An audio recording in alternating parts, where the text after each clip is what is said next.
Simpleton Peter. There was once a young man called Peter, who lived in a country village with his old widowed mother. He was a good-hearted fellow, tall and strong, but he was one of the simplest of men ever born. He could scarcely count his mother's hens, though she had only a score. If he spent threepence out of a shilling, he hardly knew how to work out the change. And as for going to market, he never went without being cheated. It was not for want of trying. It was not because he was lazy. It was just that poor Peter seemed to have been born with scarcely any brains in his head. "Oh, Mother," he would say, "if only I'd been given just a wee bit of brains, I'd not be so much trouble and worry to you." "Aye, Peter," his mother would say with a sigh. "You're short of brains, there's no doubt. But you're a good boy and as strong as any other too, so don't you let it worry you.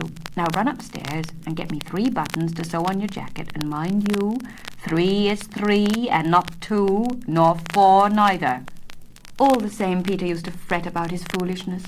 So he continued to pester his mother till at last she said, "Well, if you want to come by some brains, just take a walk to the wise woman who lives on the hill.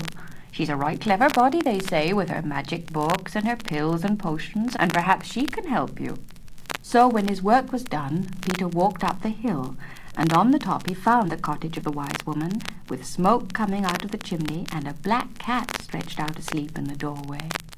"Well, that's a good sign," said Peter to himself, and knocked at the door. There was no answer, so he lifted the latch cautiously and looked in. There was the old woman stirring a round black pot on the fire. She neither turned nor said a word, so Peter stepped inside and said, "Good day to you, wise woman." It is a very fine day, to be sure." The old woman said nothing, but went on stirring. "Maybe we shall have rain tomorrow," Peter went on. But still the old woman said nothing. "And maybe we shan't," he said, wondering what to say next. Still the old woman went on stirring. "Well now," said Peter, "that's all I have to say about the weather, so let's come to business. I'm a very simple fellow, and I came to see whether you could supply me with a wee bit of brains. You see—" "Brains," said the old woman, putting down her spoon and turning round for the first time. "Yes, I dare say. That depends on what sort of brains you want. If it's king's brains, or soldier's brains, or schoolmaster's brains, then I can't help you. What sort of brains do you want?" "Just ordinary brains," said Peter. "Middling good and middling bad, like most of the folk round here." "Very good," said the wise woman. "Such brains you shall have, but you must fetch me the heart of the thing you like above all others. Do you understand? And when you have brought me that, you must answer me a riddle, so that I may tell whether you have really brought the thing I ask for. Now be off with you." Without waiting for an answer, she took up the pot and carried it into the back kitchen, leaving Peter to let himself out. He went off down the hill, thinking about what the wise woman had said. "The heart of the thing I like above all others," he repeated to himself. "Now what can that be, I wonder?" For this was not the sort of thing Peter usually thought about. When he got home, he told his mother what the old woman had said, and his mother thought the question over. At last she said, "Why, there's nothing in this world you like better than fat bacon, if you ask me. So we'd best kill the old sow, and you can take its heart to the wise woman." So the old sow was killed and her heart removed, and Peter took it next evening to the cottage on the hill. The wise woman was sitting in a chair by the fireplace reading a great book. He scarcely looked up, and Peter put the heart down on the table. "There it is," he said, "the heart of the thing I like best in all the world. Will it do?" The old woman looked up from her book. "What is it," she said, "that can run without feet? Tell me that." What is it that can run without feet?" repeated the young man, and he scratched his head and thought till his head ached. The old woman went on reading. At last Peter spoke. "I tell you what," he said, "I don't know."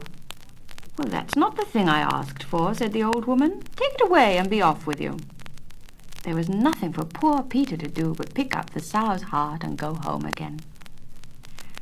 When he got near his own cottage, he saw there were people standing about the doorway, and some of the women were crying. Then he learnt that his old widowed mother had been taken seriously ill and was near death. He went inside the cottage and closed the door. The old woman was indeed very feeble. Peter saw there was nothing to be done, so he knelt by the bedside and took her hand. "Say goodbye to me, son," she whispered, "for I'm going to leave you. But now you've been to the wise woman and got yourself some brains, you'll be able to look after yourself." Peter had not the heart to tell her that he had got no brains and hadn't even been able to answer the wise woman's riddle. Instead, he kissed his mother and said, "All the same, Mother, I shall miss you badly. Goodbye, Mother dear, goodbye." "Goodbye, my son," said the old woman, and with that she closed her eyes, smiled at him faintly, and died. Peter stayed for a long while kneeling by the bed, crying and crying, for he could not stop the tears from coming, and he thought of all she had done for him, how she had brought him up as a little boy, and healed his cuts when he fell over, and cooked his meals, and mended his clothes, and talked to him, and been company for him in the evenings. He wondered how in the world he'd get on without her. "For," said he to himself, "of all creatures in the world, she was the one I liked best." Then he thought of the wise woman's words. "Bring me," she had said, "the heart of the one you like best in all the world." "That I shan't," he said, "not for all the brains on earth." But next morning he thought he might take his dead mother up to the old woman without taking her heart out, for he was even more in need of a bit of brains than ever. So he put his mother in a sack and took her up the hill. This he did without difficulty, for his mother had been a frail little woman, and he himself was as strong as any two ordinary men. He laid the body down in the wise woman's cottage and said, "Now this time I've surely brought you the thing I love above all others. Here is my very own dead mother, and now you must give me the brains you promised." "Tell me this," said the wise woman. "What is it that is yellow and shines and isn't gold?" "What is it that is yellow and shines and isn't gold?" Peter said in a dazed way. "Why, But he couldn't think of the answer for the life of him, so at last he said, "I don't know." "Then you shall get no brains today. You're a simple fellow indeed, and maybe you'll never have any at all." So Peter took up the sack with his mother inside and went out.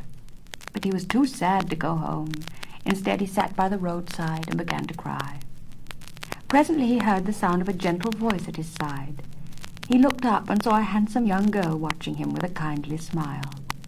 "What's the matter?" she asked. "I'm sorry to see a great fellow like you in distress."